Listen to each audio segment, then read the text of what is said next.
இப்போ 3 மணிக்கு பின்னிடம் போனீங்க. போயிட்டு இப்போ 6 மணிக்கு வந்திருக்கிறீங்க. திரும்ப 8 மணிக்கு போகும். 8 மணிக்கு போவீங்க. பிறகு 8 மணிக்கு போய் வலையெல்லாம் பார்த்து மீனெல்லாம் கலட்டி உள்ளே போட்டுட்டு, அதாவது வலையெல்லாம் பார்த்து கொழுவின மீனை கலட்டி கூட்டில் போடுவீங்க. போட்டுட்டு உள்ளே போட்டுட்டு ஒரு 10:30-11 மணிக்கு வீட்டுக்கு வரும். 10:30-11 மணிக்கு வீட்டுக்கு வருவீங்க. கூட்டை கொண்டு தண்ணிக்குள்ளே வைக்கணும். வீட்டுக்கு வந்து கொஞ்சம் நேரம் உறங்கி கிளம்பிட்டு விடிய காலையில் 3 மணிக்கு போவோம். காலையில் 3 மணிக்கு திரும்ப போவீங்க. போய் 6 மணிக்கு வந்தோம்னா சரி. காலையில் 6 மணிக்கு வருவீங்க. 3 பேர். இப்போ 2 பேர் போகிறீங்க. அது நார்மலாக என்ன மீன் படும்? கோல்டன் படும். வேறு விரால் கோல்டன் படும். உங்களுக்கு இப்போ அங்கே பிடிச்சி வர மீனை எவ்வளோக்கு விற்கலாம் மொத்தமாக? நாங்கள் கிலோ 700 கொடுக்கோம். கோல்டு எங்களுக்கு ஒரு 20 கிலோ 15 கிலோ 18 கிலோ படுது. எனக்குள்ள எப்படியும் உங்களுக்கு எவ்வளோ மொத்தமாக காசு எவ்வளோ வரும்? ஒரு 20 கிலோ போட்டால் 14,000 ரூபா வரும். 15,000 ரூபா 14,000 ரூபா வரும். உங்களுக்கு எவ்வளோ? 2 பிரிக்கும். அது பிரிக்கக்குள்ள ஒரு ஆளுக்கும் 7,000 ரூபா. 7,000 ரூபா வரும். படுற பாட்டுக்கு ஒரு அளவு பரவாயில்ல. என்ன அவள் தொடர்ச்சியாக செய்வீங்களா? தொடர்ச்சியாக செய்யும். வெள்ளியில் போகிறல. வெள்ளிக்கிழமையில் போகிறல. வெள்ளிக்கிழமை போகிறல மற்ற நாள்லாம் போவீங்க. அப்போ குருவம்பள்ளி என்ன குருவம்பள்ளி பாவியில் மீன் பிடிக்கும். உங்களோட பேர் என்ன? நாகலிங்கம். கனகாலமாக செய்கிறீங்களா? நான் சின்னத்துலேருந்தே செய்கிறேன். எனக்கு ஒரு 15 வயதுலேருந்து இந்த தொழில் தான். இப்போ நீங்கள் இந்த குளத்துக்குள்ளே நீங்கள் முதல்ல வராதா? முதல்ல நான் போயிட்டு தண்ணி வச்சுட்டு தானே. தண்ணி பெருந்தண்ணி ஏன் முதல்ல வரும். அப்படியே சந்தர்ப்பங்கள் வந்திருக்கா உங்களுக்கு? முதல்ல நிறைய கண்டிருக்கீங்க. ஏன்னா ஒன்றும் செய்யல. அப்படியே ஆள் பிடிக்கிற முதல்ல இங்கே வராது. இது சின்ன. அப்போ நீங்கள் இந்த கோல்டனும் விராலையும் தவிர வேறு மீன் பிடி விடாதா? வேறு மீன் இல்லையா? இப்போ அது அங்கடை மற்ற இந்த சின்ன சின்ன பொட்டியான் கழுத்தி சுங்கான் பனியான் கிடக்கு அது பிடிக்கும். பொட்டியான் கழுத்தி சுங்கான் ஏன் பிடிக்கிறது? அது சின்ன மீன். அதுக்கு அது மெனக்கெடு. இது வந்து கொஞ்சம் டைமில். அப்போ பின்னேரம் இப்போ 3 மணிக்கு போனேன். நீங்கள் 6 மணிக்கு திரும்பி இப்போ வந்திருக்கிறீங்க. திரும்ப இரவைக்கு 8 மணிக்கு போய் திரும்ப 10 மணிக்கு திரும்பி வருவீங்க. வந்துட்டு திரும்ப விடிய கிச்சாமல் 3 மணிக்கு போவீங்க. போய் காலையில் 6 மணிக்கு திரும்பி வருவீங்க. வரக்குள்ள இப்படியும் ஒரு 15 கோல்டன் விரால் பிடிபடும். அதுலேயும் கிட்டத்தட்ட ஒரு கிலோ 700 ரூபாயாக குடிப்பீங்க. கோல்டன் விரால் எவ்வளோவா குடிப்பீங்க? 1000 ரூபா குடிப்பீங்க. எப்படியும் ஒரு 15,000 ரூபா காசு வரும். எப்படியும் ஒரு ஆளுக்கு 7,000 8,000 ரூபா காசு வரக்கூடியதாக இருக்கும். என்ன அவை இப்போ இதில் என்ன வேலை பயன்படுத்துகிறீங்க? போட்டு தான் பிடிக்கிற வந்து. அப்போ இது 10 வளையம்ன்றது என்னது? 10 வளையம்னா கண்பாடு. கண்பாடு பெரிய கண்பாட்டு வலை வந்து 10 வளையத்தில் இருக்கு. 12 வளையத்தில் இருக்கு. 13 வளையத்தில். அதாவது 10 வளையம்னா என்ன? ஒரு அடி ஒரு சதுர அடி இல்லை. அந்த கணக்கு இஞ்சி கணக்கு. அதாவது நீங்கள் 10 வளையம் எப்படி சொல்கிறீங்க? அதை அளந்து பார்க்குறேன். இதை வச்சு அளந்து பார்த்தா அதில் எத்தனை கண்ணு நிற்கும் அத்தனை கண்ணுக்கு. நான் நினைக்கிறேன் ஒரு சதுர அடி இல்லையா? இல்லை இஞ்சி கணக்கு. சதுர அங்குலத்திலையா? இப்படியே ஒரு நம்மள கையால் ஒரு முளை மலர்ந்தோம்னா அந்த முளத்துக்கு இடையில் இருக்கிறது 10 கண்ணு இருந்துச்சுன்னா ஒரு முளம். ஒரு நீளம் ஒரு முளம், அகலம் ஒரு முளம். அப்படி இல்லை. ஒரு முளை மலர்ந்தோம்னா ஒரு முளம் கீழே இருந்து மேலே பார்த்தோம்னா அதுக்குள்ளே 10 கண்ணு இருக்கு. அதுக்குள்ளே 10. அப்போ அதை நீங்கள் பயன்படுத்துறத வந்து 10 வளையம்.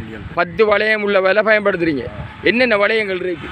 அது 10 வளையம் இருக்கு, 12 வளையம் இருக்கு, 14 வளையம் இருக்கு. 10 வளையம் 12 வளையம் 14 வளையம். ஒரு முளத்தை எடுத்து பிடிக்கக்குள்ள 10 வளையம் 12 வளையம் 14 வளையம் என்று இருக்குது.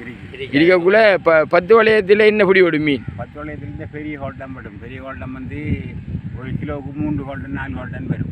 12 வளையம் ஒரு 5 ஹோல்டன் 6 ஹோல்டன் வரும். அது வந்து ஆக பெருசாக இருக்குமா? இல்லை, அது கொஞ்சம் சின்ன. அதாவது அந்த வளையத்தில் எண்ணிக்கை கூட கூட படுற மீன் அளவு வந்து குறைஞ்சி கொண்டு போகும், சிறிதாகும். அவள் பெரிய மீன்களை வந்து 10 வளையத்தில் தான் பிடிக்கலாம். அதுதான் உங்களுக்கு கோல்டன் விரால்கள் பிடிபடுது. என்ன ரைட். உங்களுக்கு இந்த மீன்பிடி தொழிலை செய்கிறதுல ஏதாவது தடங்கல்கள் இருக்கா? இல்லை, இந்த விவசாயம் செஞ்சாங்கன்னா கொஞ்சம் தடங்கள் வரும். அது நம்ம ஒத்துழைக்கணும். அது விவசாயத்துக்கு நம்ம ஒத்துழைக்கணும். அது அவங்க போடுற சட்டம் நல்லது. அவங்களுக்கு அவங்களுக்கு நோய் வரும். தண்ணி கலக்கப்பட்டால் நோய் வரும். அதால் இந்த விவசாயம் செய்யக்குள்ள போகிறதில்ல. இனி அவங்க விவசாயத்தில் இந்த கல்மண்டு எல்லாம் வந்து காயாகுமெண்டா அதுக்கு பிறகு விட்டுருவாங்க அப்படிங்கிறதுக்கு. அப்போ நீங்கள் அதை தொடர்ச்சியாக செய்வீங்க. எத்தனை வருஷமாக செய்கிறீங்க நீங்கள்? நான் எனக்கு 15 வயதுலேருந்து. 15 வயதுலேருந்து தொடர்ச்சியாக செய்கிறீங்க. இப்போ எத்தனை வயது? இப்போ எனக்கு 58 வயசு. 55. அப்போ கிட்டத்தட்ட 35. 58 வயசு. 35 45 இல்லையே உங்களுக்கு எத்தனை வருஷமாக செய்கிறீங்க? நான் 15 வயசுலேருந்து 15 வயசுலேருந்து செய்கிறீங்க. இப்போ வந்து 58 வயசு. 58 வயது. அப்போ எத்தனை வருஷமாக செய்கிறீங்க? பாருங்க எத்தனை வயசு? 58. இப்போ எத்தனை வயதுலேருந்து இது செய்தீங்க? 15 வயசு. 15 வயது 2058 15 கழிச்சா மிச்சத்தை பாருங்களேன் 46 இல்லையே 15 15 வயதுலேருந்து செய்கிறாரு. இவருக்கு இப்போ 58 வயது. 58 என்ன? ம் 43 வயது. 43 வயது. அப்போ 43 வருஷமாக செய்கிறார். உங்களோட பேர்? நாகலிங்கம். நாகலிங்கம். குருவம்பள்ளியில் 43 வருஷமாக செய்கிறீங்க. பிள்ளைகளத்தில் 5 பிள்ளை. அவங்க என்ன செய்கிறாங்க? அவங்க 2 பேர் கல்யாணம் கட்டினாங்க, 3 பேர் கல்யாணம். ம் வேலை செய்கிறீங்களாங்க? படி கூலி வேலை. ம் இப்போ படிப்பிக்க இல்லையா? இல்லை பிள்ளைகள் நான் படிக்கிறது எல்லாம் வேலை நீ. படிக்க இப்போ 2 தோணி அவ்வளோது வேலை செய்யுது. 2 தோணி இல்லை, 4 தோணி கிடக்கு. 4 தோணி கிடக்கு. அவ்வளோது 2 இருக்குது. அண்ணா உண்டு 3 மொத்தமாக 4 தோணி இருக்குது. 4 தோணியில் கூடு அந்த இருக்குது. அப்போ இனி கூட கொண்டு போவீங்க இரவுக்கு. இரவு 10 மணிக்கு போவீங்க. இரவு 8 மணிக்கு போவீங்க. அப்போ 8 மணிக்கு பிடிச்சா மீன் அதுக்கு அப்படியே கூட்டுக்குள்ளே கிடக்கும். சாகாமல் கிடக்கு. சாகாமல் கிடக்கும். ஏன்னா நீங்கள் அந்த டைமில் அந்த மீனை கொண்டு வந்து விற்கலான்றதுக்காக. அப்படி இல்லை, மீனை அப்படியே பார்க்குற மீனை புதிய காலையில் போய் பார்க்குறது செத்து போயிடும். அதுக்காக இந்த கூட்டில் கலட்டி போட்டோம்னா அது சாகாமல் உயிரோடு. சாகாமல் அவர் வந்து உயிரோடு இருப்பார். செத்தாது கொஞ்சம் அப்போ எப்படியும் உங்களுக்கு மீன் இரவைக்கே பிடி வெட்டுரும். இரவைக்கு பிடி வெட்டாலும் உங்களுக்கு அதை வச்சு பாதுகாக்கணும். மீன் பாதுகாக்கிறதுக்கு தான். ஆனால் டிமாண்ட் இருக்கா? டிமாண்ட் நல்ல டிமாண்ட். உடனே விற்றுருவீங்க. உடனே தோணி வந்து கரையை ரேஞ்சு கொடுத்து வியாபாரி மாதிரி நிற்பாங்க. தோணி வந்து கரையேற வியாபாரி மாதிரி வருவாங்க.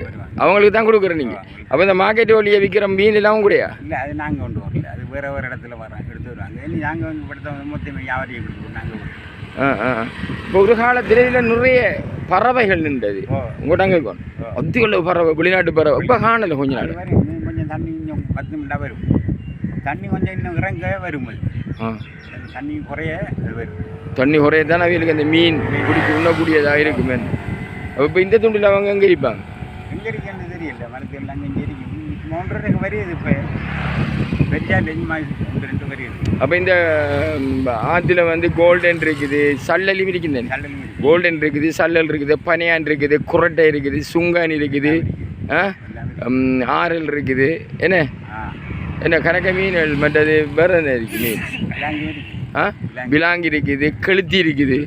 என்ன அப்போ எல்லா மீனும் இருக்குது வந்து. என்ன ஆனால் கூட டிமாண்ட் வந்து கோல்டனுக்கு தான் கூட இருக்குது. அதில் நீங்கள் சின்ன மீன் போடுறதா கலட்டி விட்டுருவீங்க. என்ன சின்ன மீன் படாது. அந்த சின்ன விலை கட்டினா தான் சின்ன மீன். அதுக்கு தான் நீங்கள் அந்த சின்ன விலை கட்டுறது.